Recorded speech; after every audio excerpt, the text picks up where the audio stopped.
I am going to express my personal opinion on something that has already been discussed numerous times at length before. I developed an interest in video editing and filmmaking when I was 15, making all the people who believed in me withdraw their bets and instead place them towards the kids who developed interest in World War II and Bitcoin. So now I just kind of edit short-form videos for an advertising agency, which in other words means that I now spend over 40 hours a week commodifying what was my most passionate hobby, making the stupid branded vertical bullshit that you skip when you scroll on Reels or something. I think the last time I had fun making a video was when I was 17. I could say that I stopped altogether out of some morally righteous decision to abstain from like the exploitative practices of mainstream media platforms, but what really happened was that I just burnt out and gave up and never really tried again. This is me trying again. The thing about returning to make videos in 2026 is kind of just that everything has changed. I was most actively making videos back when like Sam Colder and Peter McKinnon were at the forefront of the digital creator bro ecosystem. So like gear was expensive and shots were slower and cuts lingered, and like also After Effects was this enigmatic beast that like no one starting out could ever harness because you couldn't set up a fucking comp without it just blowing.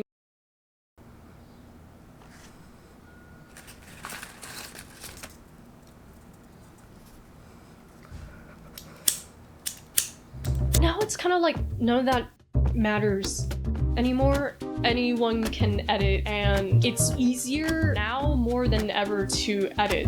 The cool thing is that everyone can make videos.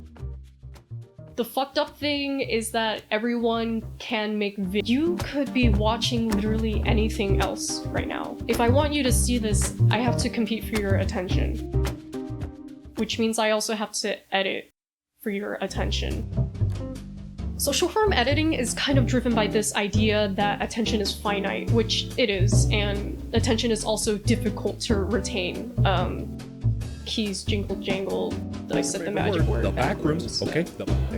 There's this really cool paper that I saw Not Buying It mention in one of his videos. Because the time you spend on apps is how social media companies get the majority of their money, any time you spend consuming or creating content on these platforms is actually a form of free, unpaid labor that generates surplus value for these companies because you as the user don't actually get paid for using these apps. Your attention is therefore the highest form of capital in the digital space, which then makes it in every content creator's interest to hijack your attention and then retain it as soon as possible with whatever means are necessary. I would have to be editing in the same way I've already been conditioned to edit for work, with like overstimulating music and like fast-paced cuts and all this clickbaity bullshit that I genuinely really don't want to do.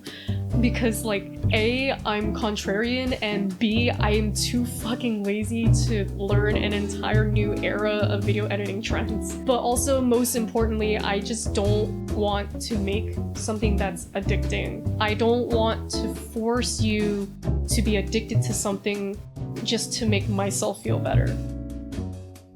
That's what my Estonian math lab is for. So I'm just gonna trust that you don't care.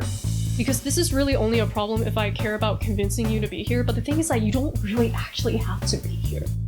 Like, you can do whatever you want, and I can do whatever I want, and what I want to do is to make videos again the way that I want to without worrying about like using stupid hooks or whatever to like force your nervous system into making a decision for you.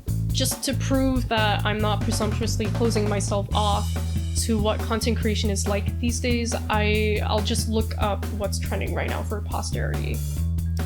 Okay, I am currently on the homepage of YouTube. I'm just going to click the first video and let's see.